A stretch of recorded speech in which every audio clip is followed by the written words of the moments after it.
যখন মুহাম্মদ রাসূলুল্লাহ সাল্লাল্লাহু আলাইহি ওয়াসাল্লাম ওই দিন রাতের বেলা আম্মা জান আয়েশা সিদ্দিকা রাদিয়াল্লাহু তাআলা আনহার হুজরায় নবীজির থাকার পালা। আম্মা জান আয়েশার হুজরায় নবী গেলেন। আম্মা জান রাসূলের চেহারার মধ্যে কালো কালো কিছু বসন্ত হলে যেমন দাগ হয়ে যায়, এমন দাগ আম্মা জান আয়েশা রাদিয়াল্লাহু আনহা দেখতে পেলেন। আল্লাহর নবীকে প্রশ্ন করলেন, ইয়া রাসূলুল্লাহ, আপনার কি ছোটবেলায় বসন্ত হয়েছিল? আল্লাহর নবী বলেন, আয়েশা না না, আমি নবীর কখনো বসন্ত হয় নাই। আল্লাহর নবী বলেন, আম্মা জান আয়েশা বলেন, হুজুর এগুলা কিসের দাগ? আল্লাহর নবী বলেন, আয়েশা এ ঘটনা অনেক লম্বা, হুজুর আমার একটু শোনান। আল্লাহর নবী বলেন, আয়েশা মক্কার মানুষকে দাওয়াত দিয়েছিলাম, তারা আমি নবী আমার দাওয়াতটা গ্রহণ করে নাই। আমাকে তারা মারলো, আঘাত করলো, শিহাবে আবু তালিবে আমাকে তারা জেলরুদ্ধ করলো, এমন কোন অত্যাচার নাই তারা আমারে করে নাই। আল্লাহর নবী বলেন, আয়েশা রে, এই যে দাগগুলা তুমি দেখতে পাও, আমি নবী বড় আশা নিলাম, চিন্তা করলাম, আমার পালক পুত্র যায়েদকে সঙ্গে নিলাম, তায়েফের দিকে রওনা হলাম। তায়েফের ময়দানে যাওয়া আরম্ভ করলাম। মরুভূমি পাড়ি দিয়া তায়েফের জমিনে যখন প্রবেশ করলাম, পাহাড়ের গিরিপথ দিয়ে যখন ঢুকলাম, পাহাড়ের উপরে যুবক শ্রেণীর মানুষগুলা দাঁড়ানো, তারা আমাকে বুতিরা মুহাম্মদ বলে গালি দিল, সন্তান হারা মুহাম্মদ বলে গালি দিল, লেসকাটা বলে গালি দেয়, আমাকে তারা থুতু দেয়, পাথর গুলা নিয়ে আমি নবীজি আমাকে তারা আঘাত করা শুরু করে দেয়। আল্লাহর নবী বলেন, ও আয়েশা, আমি রাসূলকে মারা আরম্ভ করলাম, আমি রাসূলের কপাল মোবারকে পাথর গুলা বেঁধে যায়, রক্তাক্ত হয়ে গেলাম।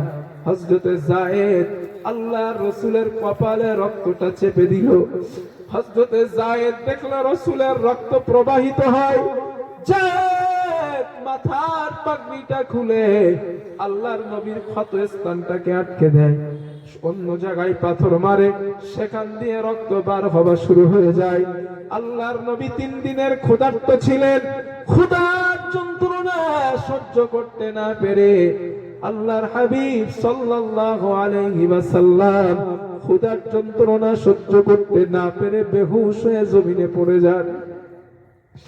বেঈমানগুলো নামলো, পাহাড় থেকে নামার পর বেঈমানগুলো আল্লাহর নবীকে ওঠালো, ধাক্কা দিল, রাসূল আবার পড়ে গেলেন। আল্লাহর নবীকে আবার ওঠানো হলো। হযরতে যায়েদ ওই কাফের গুলারে বলল, আমার নবীকে আর মেরো না, তোমাদের যত ইচ্ছা আমি যায়েদ আমার উপর থেকে মিটিয়ে নাও। হযরতে যায়েদ বলেন, তারা আমার কথা শোনে নাই। আল্লাহর নবীকে তারা হাঁটালো, নবীকে আবার তারা বেহুশ করলো। আপনারা যারা উমরায় বা হজে গিয়েছেন, তায়েফের ময়দানে দেখবেন 3 রাস্তার একটা মুখ পাওয়া যায়, 3 আলি। ওই জায়গায় একটা পাথর কাটা তার দিয়ে ঘেরা, ওই পাথরের 3 বারের মাথায় হযরতে যায়েদ আল্লাহর নবীকে বেহুশ অবস্থায় বসায় রাখছিলেন। বুখারীর বর্ণনায় আসছে, হযরতে যায়েদ বলে, রাহমাতুল লিল আলামিন, আল্লাহর নবী 3 বার বেহুশ অবস্থায় যখন রয়েছেন, আমি রাসূলের কপাল মোবারকে হাত দিলাম। আল্লাহর নবীর কপালটা অনেকটাই গরম, অনেকটাই তাপ। আমি ভয় পেয়ে গেলাম, আল্লাহর নবী না জানি শহীদ হয়ে যান কিনা। আমি ভয় পেয়ে গেলাম, হযরত রাসূলের হুঁশ নাই, রাসূলের কার হুঁশ আছে না। হযরত যায়েদ বলেন, ওই কাফের গুলা পাহাড়ের মাথায় দাঁড়ায় গিয়েছে, পাহাড়ের মাথায় দাঁড়ায়া কদ কুতিলা মুহাম্মাদুন, মুহাম্মদ মারা গিয়েছে, মুহাম্মদ মরে গিয়েছে, আমরা তাকে হত্যা করে ফেলেছি, এই আওয়াজ তারা করা আরম্ভ করে দেয়। হযরতে যায়েদ বলেন, হঠাৎ আমি লক্ষ্য করলাম আল্লাহর হাবিবের চক্ষু দুটো খুলে আসমানের দিকে তাকায়। আল্লাহর নবী আসমানে তাকায় দেখেন, ফাইদা আনা বিসাহাতি জিবরিল, হযরত জিবরাইল নূরের দানাগুলা আল্লাহর নবীর মাথার উপরে ছায়া করে দাঁড়ানো আছে। হযরত জিবরাইলকে নবী জিজ্ঞাসা করলেন, ইয়া জিবরিল ইযহাব ইলা মুহাম্মদ। হযরত জিবরাইলকে নবী জিজ্ঞাসা করলেন, ও জিবরিল কি ব্যাপার ভাই তুমি এখানে? হযরত জিবরাইল জবাব দিলেন, ইয়া রাসূলুল্লাহ ইন্নাল্লাহা ক্বাদ বা'আসা কওলা কওমিকা লাকা ওয়া মা রাদ্দু ইলাইকা। ইয়া রাসূলুল্লাহ, আপনার কওম আপনাকে যে আঘাত করেছে, মেরেছে, আপনাকে কষ্ট দিয়েছে, আল্লাহ সবগুলা দেখেছেন, আল্লাহ সবগুলা শুনেছেন। ওয়াকাদ বাআসা ইলাইকা মালাকাল জিবাল। ইয়া রাসূলুল্লাহ, ওই যে তাকায় দেখুন পাহাড়ের ফেরেশতা আল্লাহ পাক আমার সঙ্গে পাঠিয়ে দিয়েছেন, লিতামুরাহু বিমা শিতা ফিহি।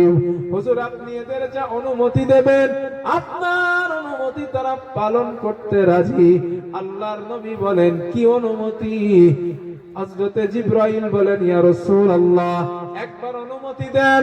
আল্লাহর নবী বলেন, আয়েশা নাদানি মালাকুল জিবাল, পাহাড়ের ফেরেশতারা আমাকে ডাক দিয়েছে, ইয়া মুহাম্মদ সাল্লামা আলাইয়া, আমাকে তারা জানিয়েছে এবং সালাম দিয়েছে। আমাকে বললেন, ইয়া রাসূলুল্লাহ হুজুর একবার অনুমতি দেন, পাহাড়গুলা উঁচা করে তায়েফবাসীদেরকে ধ্বংস করে দেই।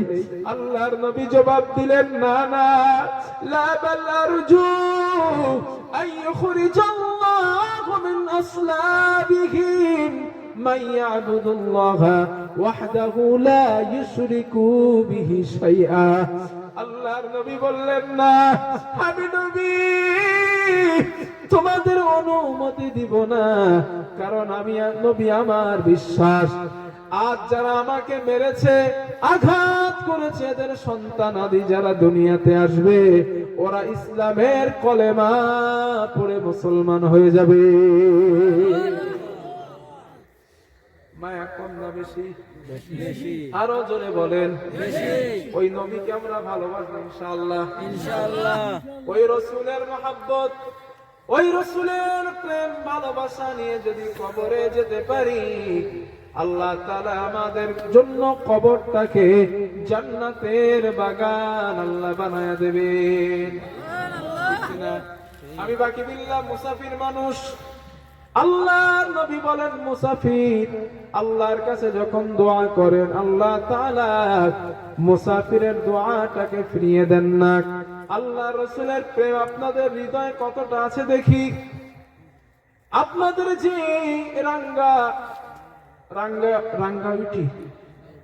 রাঙ্গাউটি মুহাম্মাদি হাফেজিয়া মাদ্রাসা, এখনো পর্যন্ত বর্তমান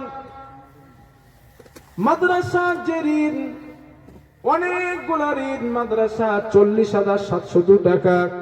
আমি মুসাফির মানুষ। আল্লাহর নবী বলেন, মুস্তাজাবুদ দাওয়া, মুসাফির আল্লাহর কাছে দোয়া করলে আল্লাহ পাক সেই দোয়া ফিরিয়ে দেন না। আমি মুসাফির মানুষ। অনেকের জনম দুঃখিনী বাবা নাই, জনম দুঃখী আব্বা নাই, অনেকের জনম দুঃখিনী মা নাই, চিরজীবনের মতো বিদায় হয়ে গেছেন, অন্ধকার কবরের বাসিন্দা বনে গেছেন।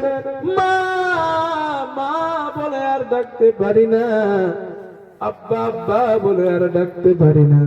আব্বা যাদের নাই, মা যাদের নাই, আল্লাহর একজন গোলাম, আল্লাহর একজন বান্দা, একজন বান্দা কি হাত তুলবেন?